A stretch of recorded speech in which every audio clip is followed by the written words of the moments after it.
Welcome to Hey, It's Carly Rae's Book Club. This is Book Hour, where authors will talk their latest novels, reveal their writing process, and play some fun book games. I'm your host, Carly Rae.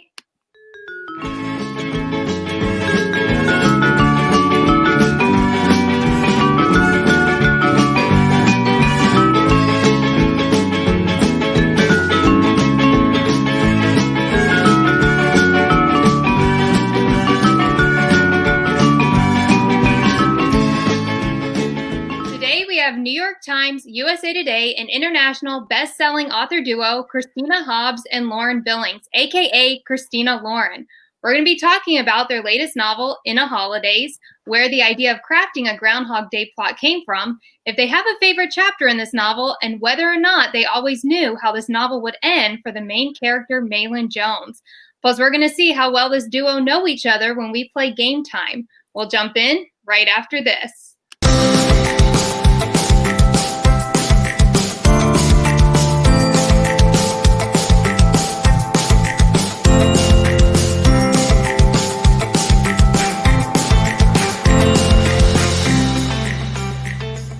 Hello, Christina and Lauren. Tell us where you're joining us from. Hello, I am Christina, and I am in Utah. And I'm Lauren, and I'm in California. Now, In a Holidaze, pictured here is your latest novel out. The plot is a holiday twist as the main character, May, relives the same day over and over again. Christina, tell viewers who haven't read this novel more about it. Well, usually always send this to Lois, so let's see. I know. So May goes to the same cabin every year for Christmas. It's in Park City in Utah. It's this beautiful, picturesque, Christmas, wonderful holiday wonderland. She goes every year. It opens with she has just made a romantic mistake of epic proportions after having too much eggnog at night. She has kissed the wrong brother. So she wakes up the next morning. It's awkward. She finds out that her favorite place in the world, the cabin, is being sold and her Christmas next year will not be there. And as she's driving home, she's contemplating her life. She hates her job. She's still living with her parents. She just messed up with the boy that she's, been head over heels with since she was young. She sends a wish out to the universe, asking for it to help her figure out what will make her happy. And it sort of does. There's like kind of a crash, and then she wakes up on the plane again, right 5 days before Christmas. Yeah. Well, Lauren, where did this idea of creating a Groundhog Day plot come from? So initially, in the very first version of the book, we had a whole year pass between when Maelyn makes out with Theo, the wrong brother, and when she gets a do-over. We wanted to play with some magic initially, just because I feel like with holiday books, that's the time of year that you get to play with magic and contemporary a little. So that's the way we were originally going to do it. And it just didn't work. It didn't really make sense for them to have a whole year between like when one event happened and then when it repeats itself. And so we kind of went back to the drawing board for inspiration, and we realized like Groundhog Day, it wakes up every day is the same, but we didn't want to exactly do that either. And then we watched Happy Death Day. Have you ever seen that? Yeah. And it just was like the perfect sort of idea. I mean, in that case, she's getting murdered every day, and that's not what's happening in this book. But the idea that it could happen at any time, she could kind of get yanked back to the plane anytime, made it this sort of unexpected. The stakes were really high. She didn't ever really know what she was doing wrong to get sent back to the plane. And it kind of added a level of like unpredictability and fun. Yeah. Well, I love everything about In a Holidaze, from the title to the cover. Christina, what is your absolute favorite thing about In a Holidaze? I really love the moments where she gets sent back to the plane, because I love that her reaction escalates every single time till at one point she's just like, the hell with it! And all bets are off and she doesn't care anymore. Lauren, do you have a favorite? My favorite chapter is probably the chapter where they go sledding, or the first time that they are really together out in the boathouse. I love that chapter too. Well, In a Holidaze pulls May, as you said, kind of into a time loop. Christina, did you always know how the story was going to end for May? No, because we had turned it in, and it was only after we turned it in we realized that we did it wrong and had to go back and rewrite it. and it's crazy to see what something was before and then what it turns into. It just shows you that like great books happen in revisions. Yeah. Well, this is a fun holiday novel. Lauren, is Christmas your favorite time of year? I love Christmas. I really love summer too. I love sort of not having the same schedule that we have all year with the kids. It's kind of nice sometimes to mix it up. But Christmas is usually the time of year when I get to see my family. So obviously this year that's not happening. But I do think it's that time where you can give yourself permission to be really deeply sentimental. And so I enjoy that because usually I'm not super sentimental. So it's kind of nice to have that be like once a year. Now, if you could pick a favorite character, who would it be, Christina? Probably Uncle Benny, her sort of sidekick and go-to confidant. And Lauren, what about yours? I really love Andrew. I mean, I loved writing Maelyn. I think both Christina and I really enjoyed being in her voice, and sort of falling in love with Andrew through her eyes was really fun. Yeah. What message is it you hope readers take away from In a Holidaze? I think that you are in control of your own destiny, right? So like a lot of our books play with the idea of fate versus choice. And this one is sort of like that, where she's asking the universe for kind of like, give me a little bit of a boost up here so I can figure it out. But May has to figure it out on her own. She has to figure out what path forward is going to make her happy. And the universe here is really just the slapping hand that says, no, that's not it. But it's other than that, she's having to figure it out. And so I think what we would like people to take away is that you are in control of your own happiness. Yeah. Well, you heard Christina and Lauren talk all things In a Holidaze. Stay tuned because when we return, we're going to find out how this best-selling duo crafts their novels. Thank you for choosing Three Brothers Wineries. I'm Erica Policelli. I'm one of the partners here at the winery, and I want to tell you a little bit more about our estate. We were founded in 2006 by Dave and Luann Mansfield. We have 40 acres of grapevines, a fully operational farm. All of the wines you're tasting today are from our farm. We have 2 female winemakers, Kim Marconi and Paige Vinson. On our campus, we actually have 3 wineries and a microbrewery. We have an extensive portfolio of not only wine, but also beer, hard cider, wine spritzers, and wine slushy, all manufactured here on site. When we opened our doors in 2007, we had a modest staff of 10. We've grown to employ 40 full-time and 100 part-time employees. We pride ourselves on creativity, innovation, and our company culture. When you make a purchase from Three Brothers Wineries or Warhorse Brewing, you're supporting a majority women-owned small business, and we thank you for that. Welcome back to Book Hour. I'm your host, CarlyRae, here with New York Times, USA Today, and international best-selling author duo, Christina Hobbs and Lauren Billings, aka Christina Lauren. Now, Christina and Lauren, you are a writing duo, meaning you write your novels together. Tell us, does one do the outlining and the other do the writing? How do you guys make your novels seem as if they're written by one author? We always outline our books together, and then we live in different states. I'm in Utah, Lowe's in California. So we divide stuff up by chapter point of view, scene, however we're going to do it. We each write our parts. We upload them so we can refer to them and eventually combine. And the key is always editing. It's just editing and editing and editing. Yeah. So does one of you guys start with like the beginning and then like, so like Christina, you write the beginning, Lauren, you do the ending, or do you guys do bits and pieces in between? It really it depends on the book. Sometimes she'll write the first chapter. Sometimes I'll write the first chapter. And then we tend to alternate. So even if it's written in one point of view, we'll usually write every other chapter just so that we're both in there and kind of doing it collaboratively. Yeah. Well, how did you become Christina Lauren? We were writing fanfic, both of us were. Lo was putting on, this was in 2009, Lo was putting on a FanWorks panel at San Diego Comic-Con, and she invited me to come out. We met in person, and it was just like something clicked. We just liked each other, and we're like, hey, let's write, a one-shot together. So in fanfic, that's just like a little short story. We wrote that together. We had so much fun. We decided, let's write a book, because at the time we thought that would just be really, that was like the logical next step. So we wrote a book together. We attempted writing a really bad book, and then we wrote a good book, and we queried for probably about 9 months, I think. We got an agent, and it kind of went from there. That's awesome. What did it feel like having your first novel become a bestseller? Did you ever think when you started that you could achieve that? I mean, when we first started, we just wanted to get an agent. I think when you're first starting, you have these goals that are just like, what is the next milestone? And that feels like such a big hurdle in publishing that you set your sights on that. So when we were first writing together, I think just the idea of being represented by an agent was such a big deal. And then once we had an agent, we really wanted to sell a book.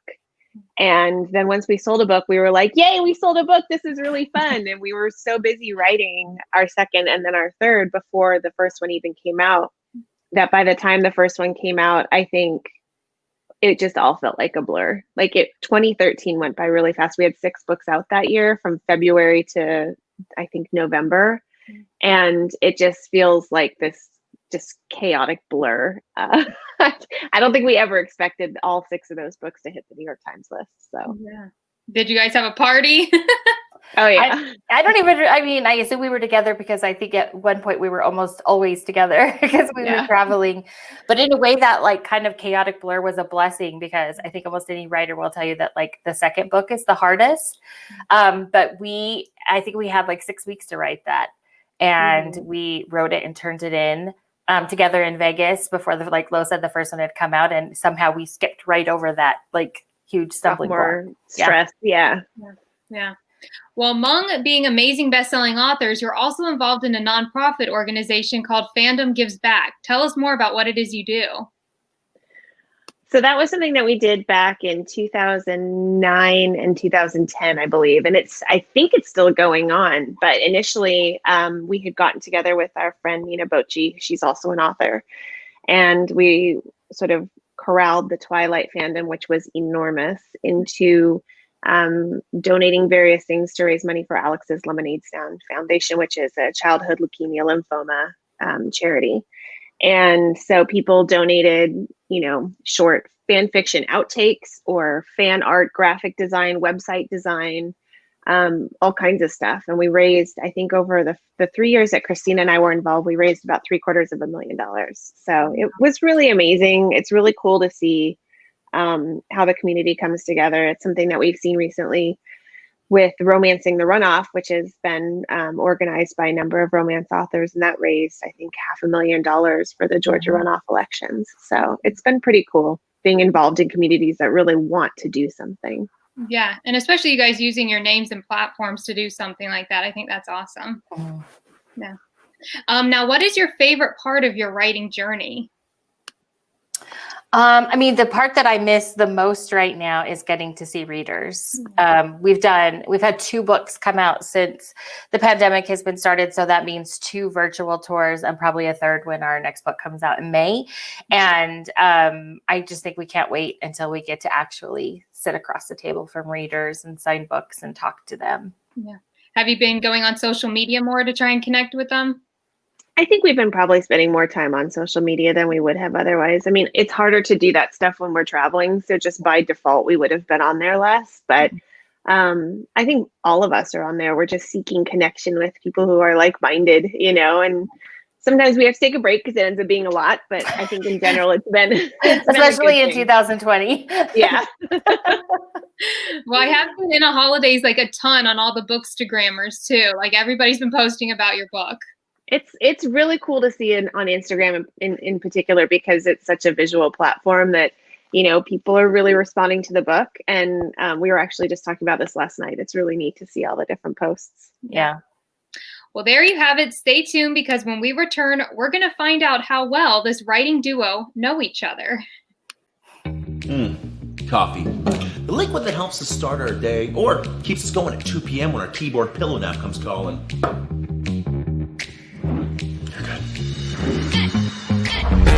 At Fire Department Coffee, we know how important it is to you that your coffee tastes great. So let's face it, when you're choking down 8 to 10 cups of bean juice a day running back-to-back calls, or just trying to keep your wits together while your well-behaved children tug at every last strand of your sanity, we want to make sure that every last drop in your mug is the best coffee you've ever tasted. Who are you talking to? That's why at Fire Department Coffee, every stage of your order is watched after by carefully trained professional eyes, like our head roaster, retired fire captain Dave Dave! From our R&D department that's always striving to make sure that your next cup of Fire Department coffee is the perfect balance of wonderful taste and the caffeinated motivation that you need to get through your day. There has got to be a better way of testing this. Probably. Making sure that you get your orders delivered to you as quickly and affordably as possible. Hey, Doris, you know you're the only lady I hand deliver to. Oh, thank you, Jason. I was wondering if you could help me. I think my cat is stuck in the attic again. Are you sure he's up here, Doris? It's really hot. I can't see anything. Oh, I'm sure he's still up there. Why don't you take off your shirt? You wouldn't want to overheat. Not falling again for that, Doris. And at the end of the day, we're just thankful that we get to follow our passion of making high-quality coffee for thousands of hardworking people all across the world. So thank you for your support, and we look forward to making each and every one of your days better, one cup of coffee at a time. Cut. Woo! Good job, guys. Very nice. Smooth. A lady named Doris just ordered a couple bags of coffee and asked for it to be delivered by her steamy ginger firefighter. Oh, that lady is relentless.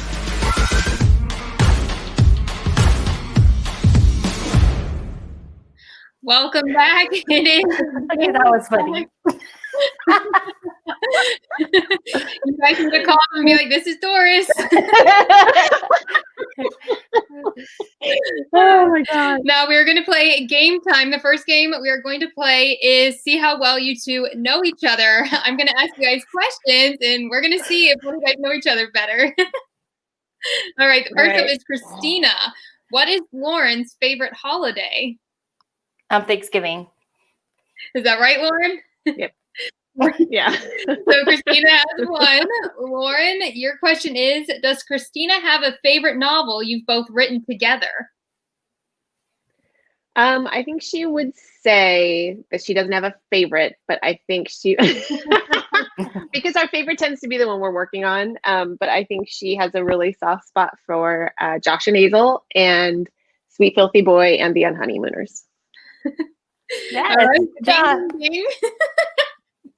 All right, Christina, if Lauren could live anywhere, where would it be? I mean, she loves California, so, but I could totally see her living overseas in like Switzerland or something like that. Yep. Lauren's nodding, yes. I mean, I don't live in California.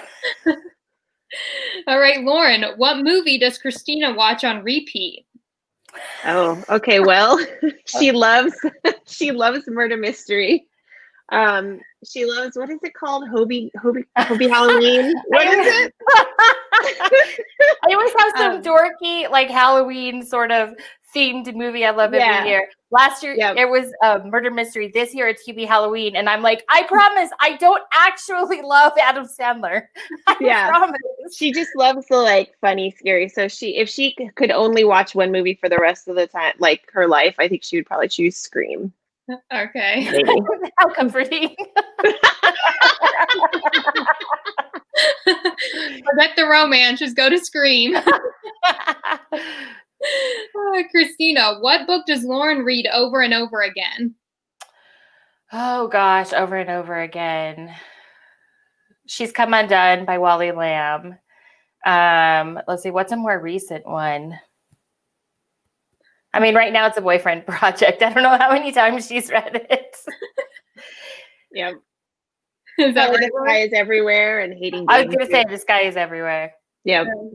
Well, you had two out of them, so we're giving you that. She would never pick just one. She wouldn't. Yeah. Lauren, does Christina prefer a real Christmas tree or a fake one? I think a fake one. Christina?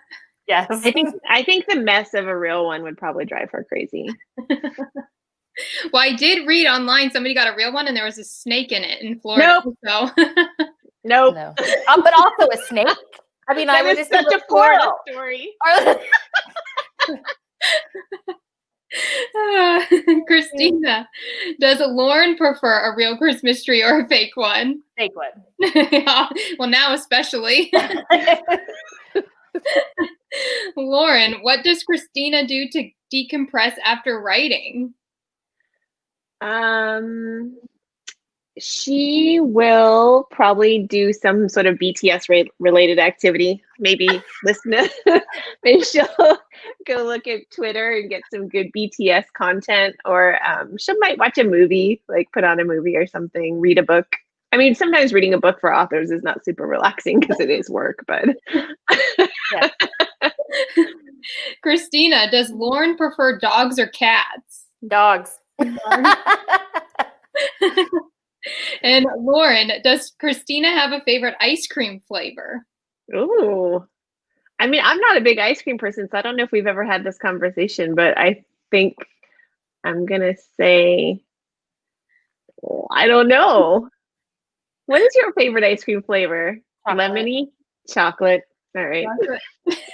I mean, it's I was ice going cream. to say it would have some chocolate in it. I just didn't know if it would be like solid chocolate. Now we're going to play table topics. I'm going to read you guys hypothetical questions and you guys get to answer them. The first one is, if you could design a planet, what would it look like? Christina? Christina's would look like a disco ball. It's true. It's true. Well, Lauren, what would yours look like? Hers would be very mid-century modern and have bright colors and be very sensible and chic. Or it would be like a spherical grid. Or have spreadsheets on it, yeah. Number 2, if you could get a ticket to any show or event, what show or event would it be? BTS for both of us. Number 3, what movie or TV show would you want to produce? Our own. Yeah. A reality show? I think we would want to produce the Josh and Hazel movie. Yes, yeah. Oh, yeah. All right, number 4, would you choose to know your future if it meant forgetting your past? No. No. Christina said No. And the last one, if you could control your dreams, what would you dream about? Ooh. I mean, I had this one great dream about Harry Styles one night where we were like best friends. It was pretty great. I'll probably go back to that. That one's pretty good. I think I would probably try and see my dad again. I think I would choose that. That's awesome. Well, that concludes our game time. Christina and Lauren, I want to thank you for being on Book Hour and joining us today. Before you go, tell viewers if you're writing more books or if you have any books hitting the big screen anytime soon. Well, we have In a Holidaze, which we discussed, that just came out in October, and we have The Soulmate Equation, which comes out in May of 2021, and that book is it's really like at the top of our list. We love this one. The premise is that science has found a way to identify your soulmate using your DNA, and so it's a romance based around that. Awesome. Now, our viewers want to follow you guys on social media. Where can they find you? We are just at Christina Lauren on Twitter. I think we're just at Christina Lauren on Instagram and Christina Lauren Books on Facebook. And then we have a Facebook group called CeeLo and Friends. All right. You heard Christina and Lauren. Go check them out now. All of their social media handles are in the description below. Christina and Lauren, thank you so much for being on Book Hour. And for those watching, I hope you have a great day. Thanks, Carly. Super fun.